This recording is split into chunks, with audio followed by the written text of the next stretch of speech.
Assalamualaikum warahmatullahi wabarakatuh. Alhamdulillahil qail wa ma utikum minal ilma illa qalila. Faqala al-akhar wa nafakhtu fihi min ruhi. Wa qala al-akhar irji'i ila rabbika radiyatan mardiyah. Allahumma shalli ala Sayyidina wa Habibina wa Syafi'ina Muhammad wa ala alihi wa sahbihi ajma'in. Allahumma atina fid dunya hasanah wa fil akhirati hasanah wa qina adzabannar. Allahumma inna ala dzikrika wa syukrika wa husni ibadatika. Allahumma amin. Amma ba'du, usikum wa iyaya nafsi bitaqwallah. Dalam waktu sekitar 10 menit gitu, izinkan saya berbagi bacaan di majelis ilmu ini. Dan kadang-kadang saya bertanya sama diri saya sendiri, apa nggak bosan gitu? Nggak bosan gimana? Sekarang dengan media yang begitu banyak, HP ada. Kalau di HP itu ada grup itu jadi kiai, ada yang jadi menteri penerangan, ada yang pokoknya perannya banyak perannya. Selanjutnya, tapi ya harapan kita optimis, mudah-mudahan apa yang dibagi ini ada manfaatnya. Saya ingin melihat catatan saya. Jika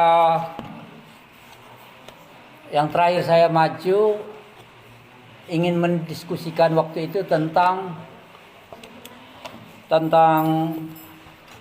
kebahagiaan yang jamaah kejar atau jamaah cari. Namun sebelumnya adik-adik mohon untuk untuk tenang gitu. Oke, adik-adik mohon perhatikan, kalau sudah masuk ke masjid tenang gitu. Kalau nanti selesai baru di luar. Waktu itu saya katakan jenis kebahagiaan, kalau tidak mau jenis macam kebahagiaan yang Bapak Ibu jamaah sekalian, mungkin kalau adik-adik belum jadi kesana perhatiannya, tapi izinkan juga lah apa yang diceritakan orang-orang tua ini gitu. Yaitu ada 5 kebahagiaan yang bersifat material. Yang kedua, kebahagiaan bersifat moral. Kemudian kebahagiaan yang bersifat nalar, akal. Dan yang keempat, kebahagiaan bersifat rasa seni. Dan yang terakhir itu adalah kebahagiaan bersifat ruhaniyah. Saya nggak tahu, hanya dirinya sendiri yang tahu. Yang sampai sekarang itu yang dikejar itu pagi sampai sore yang mana gitu. Dan itu adalah keputusan masing-masing. Mau pilih kebahagiaan yang mana gitu. Dan semua itu pada akhirnya kita akan pertanggungjawabkan kepada Tuhan. Satu periode atau seri yang lalu saya banyak mendiskusikan tentang kebahagiaan yang sifatnya material, bendawi. Saya katakan seperti materi ya, harta, rumah, itu kalau mau bahagia dengan itu, maka dia materi yang bersifat bendawi. Tapi juga belum tentu orang bahagia dengan rumahnya. Ada juga yang dalam rumahnya tersiksa. Saya katakan ciri-ciri yang kalau seandainya kebahagiaan yang ruhani ini, kebahagiaan materi ini yang dikejar, maka pastikan dia tidak abadi.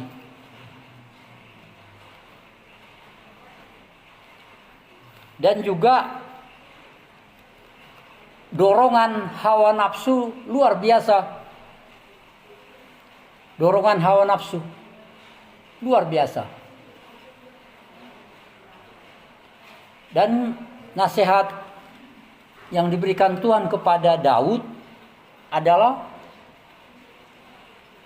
la tatabi al hawa fayudilluka an sabilillah. Jangan sekali-sekali ikuti hawa nafsu, akan menyesatkanmu dari jalan Allah. Itu nasihat yang diberikan kepada Daud. Dan kecenderungannya mendorong kesombongan. Kecenderungannya, kalau seandainya kebahagiaan materi yang kita inginkan, dan sebagai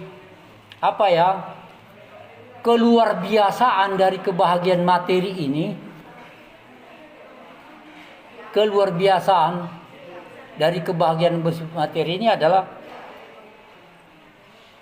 tidak segan-segan orang untuk menyimpan materi sampai 7 generasi.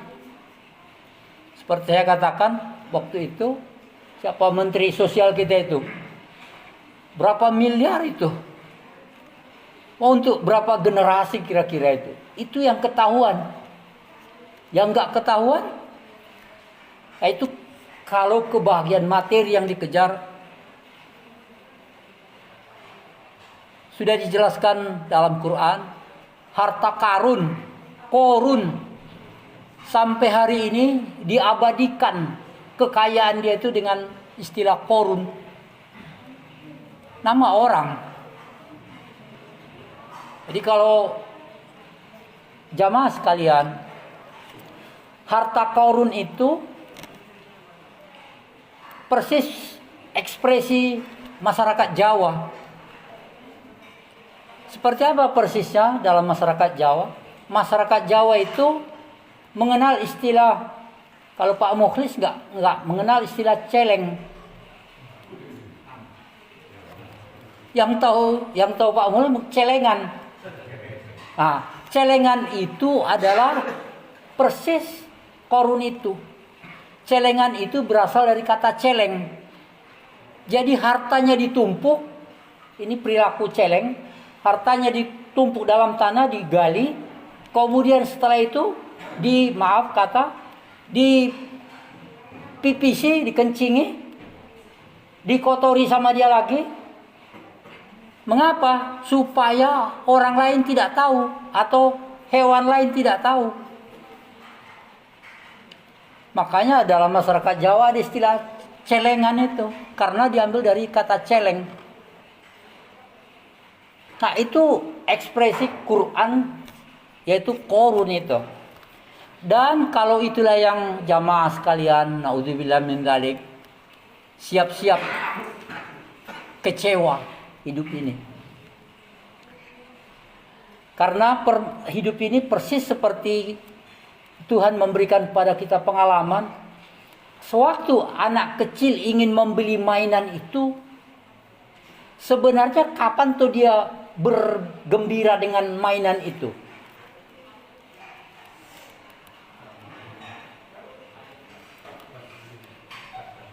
Kapan kira-kira anak kecil itu? Kita pernah kecil. Bahkan dalam kehidupan kita, perilaku kecil itu berlaku sampai sekarang. Kebahagiaan yang bersifat materi itu dirasakan begitu habis beli, sudah selesai. Itulah kehidupan itu. Itulah kehidupan itu. Kalau seandainya, maaf ini, seandainya Bapak Ibu punya uang, wah beli Mercedes gitu, siap-siap kecewa kalau meletakkan Mercedesnya di hati atau mobilnya di hati. Umpamanya saja mogok, baru mogok gitu, atau bocor bannya, sudah jadi beban, perasaan. Apalagi mogok umpamanya di jalan tol, wah datang tukang, wah udah berderet-deret penderitaan itu. Jadi itu yang saya diskusikan, saya ulangi sekilas gitu. Sedangkan kebahagiaan yang bersifat moral, dan jangan lupa kebahagiaan materi itu, kalau seandainya materinya tidak ada kantong di kafan mayat. Apa ada yang punya rencana membuat kafan mayatnya nanti ada kantongnya?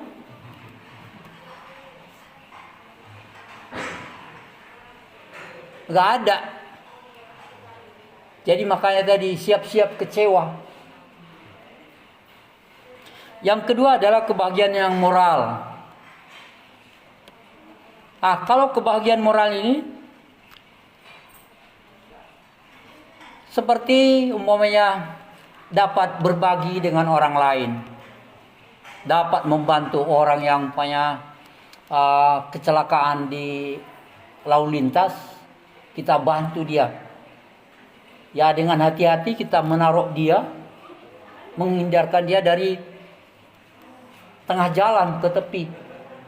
Dan itu kalau kita di Indonesia tidak dianggap masalah itu. Tapi kalau di negara-negara maju, kalau kecelakaan, wah jangan main-main, biarkan aja dulu di situ. Karena sudah ada garansi, kalau ada kecelakaan sekitar 2 menit, ambulans sudah datang. Kalau kita kan nggak ada jaminan. Itu di negara maju yang saya tahu, yang saya hidup di dalamnya waktu itu ya Kanada. Itu suatu saat itu ada kecelakaan depan masjid, nyebrang jamaah lah habis Jumat rame. Jumatnya 2 ronde kan. Ya, angkatan pertama begitu selesai kan masuk angkatan kedua, rame jalan. Wah dia ketabrak mobil. Wah tidak ada yang berani megang. Kemudian apa ciri-ciri dari yang kebahagiaan bersifat moral ini? Dia bersifat spontan. Kalau tidak bersifat spontan, bukan kebahagiaan moral, akhlak yang dicarinya. Jadi kalau yang kebahagiaan moral itu seketika, tidak dipikir dulu, ini ada nggak uangnya korban ini. Ada satu daerah, jamaah sekalian, saya nggak usah sebutkan mana. Kalau terjadi kecelakaan kendaraan, sebutlah bis, apalagi truk gitu, di jalan, itu yang ditolong bukan orangnya. Itu semenjak zaman Belanda kelakuan itu sampai sekarang ini. Saya waktu itu ada kawan saya berasal dari sana, saya tanya-tanya, kok demikian? Saya tanya, dia asli situ, dia ngaku terus terang. Dan itu yang mereka warisi. Jadi kebahagiaan yang bersifat moral ini, akhlaki, dia bersifat spontan.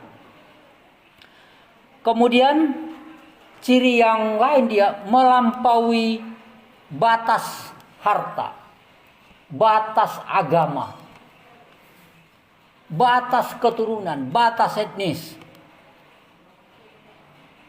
Bukan karena dia, ini orang Batak ini, kita bantu. Enggak begitu. Karena agama Kristen terus enggak dibantu. Enggak. Kemudian puncak dari prestasi yang namanya kebahagiaan moral ini adalah senang berbagi. Senang berbagi. Bahkan ada yang seperti Utsman itu mau menginfakkan semua hartanya kepada umat. Kalau tidak ditegur Rasul, dia infakkan semua itu. Dan akhir dari kebahagiaan yang bersifat moral ini, dia melimpah gitu.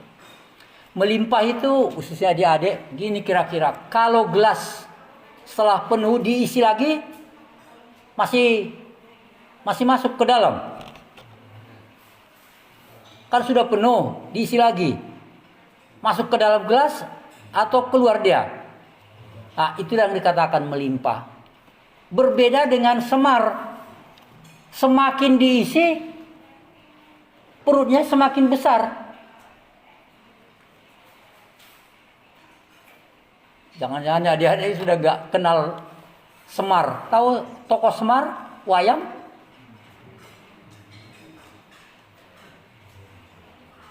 Itu perutnya besar. Seberapapun masuk, tambah besar dia.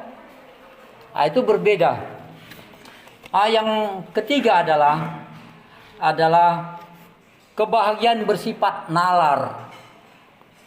Kebahagiaan bersifat nalar. Apa sih contohnya kebahagiaan bersifat nalar? Umpamanya prestasi akademik, dapat gelar doktor. Siapa sih nggak senang dapat gelar doktor? Ya kalau di zaman dulu itu yang bisa dibayangkan tahun 70-an, 80-an, doktor itu hitung jari kok. Satu kampus saya itu yang doktor itu, yang ingat saya itu Pak Mukti Ali. Kemudian Mukhtar Yahya, kemudian hitung jari kok. Kalau sekarang ini yang doktor itu menjadi syarat untuk mengajar gitu. Itu yang dimaksud kebahagiaan yang bersifat nalar. Oke? Apa sih ciri-cirinya? Ciri-cirinya itu tahan lama. Dan dia tidak dicuri orang. Dicuri orang nggak kurang. Ilmu pengetahuan itu, siapa yang berbahagia dengan ilmu pengetahuan, ketahuilah bahwa ilmu pengetahuan itu curi orang boleh, tapi tidak berkurang. Bahkan ada salah seorang penulis, novelis, Najib Mahfuz, semakin dibajak bukunya, semakin senang. Mengapa? Karena dia tidak berpikir untuk mencetak. Itu pikiran duniawi itu. Tapi pikiran akhirat. Semakin dibajak orang, semakin banyak investasinya hari kiamat. Kemudian yang ketiga ini adalah semakin mencerdaskan. Kalau kebahagiaan material semakin tua, apa semakin bisa menikmati? Wah, baru kena sedikit gula sudah mulai. Tapi kalau yang kebahagiaan nalar ini semakin lama, semakin luas cakrawalanya, luas wawasannya. Dan akhir dari kebahagiaan nalar ini menjadi salah satu amal jariah. Amal jariah. Amal jariah maksudnya menetes dia. Walaupun kita sudah mati masih dipakai orang gitu, ilmu kita itu, maka dia netes kepada kita. Makanya amal itu amal perbuatan. Perbuatan itu ada dua, bisa baik bisa buruk. Jariah itu berjalan. Kalau istilah bang mungkin aktif ya. Aktiva. Dia bergerak gitu. Maka jari itu artinya berjalan. Maka kebahagiaan itu menetes kepada orang lain. Jam 5 kurang 2 menit. Saya kira jadi sudah ada 3 kebahagiaan yang kita sudah sama-sama pelajari. Yaitu kebahagiaan yang bersifat bendawi. Yakin dia kesimpulannya adalah tidak dibawa mati. Kalau saya tidak mengatakan materinya tidak. Ada orang maksud saya adalah materinya dilekatkan kepada dirinya. Menjadi kenyataan. Ada keluarga beli mobil baru, anaknya itu ngambil paku digoret-goret. Mungkin masih ingat anak itu sampai meninggal. Inilah contoh yang melekatkan materi kepada dirinya. Naudzubillah min dzalik. Saya kira itu jam 5 ini sudah saya katakan sekitar 15 sampai 20 menit. Mudah-mudahan ada manfaatnya khususnya kepada diri saya. Sebelum saya tutup, Bapak Ibu, kebahagiaan yang prestasi terbesar itu adalah kebahagiaan rohani. Nah, untuk kebahagiaan yang keempat, kebahagiaan seni, kebahagiaan rohani, ini kita diskusikan pada pertemuan yang berikutnya. Dan jangan lupa yang kita akan bawa itu sebenarnya bukan materi lagi, yaitu yang rohani. Makanya irji'i ila rabbika radiyatan mardiyah. Kita tutup sama-sama membaca hamdalah. Alhamdulillahirabbil alamin. Assalamualaikum warahmatullahi wabarakatuh.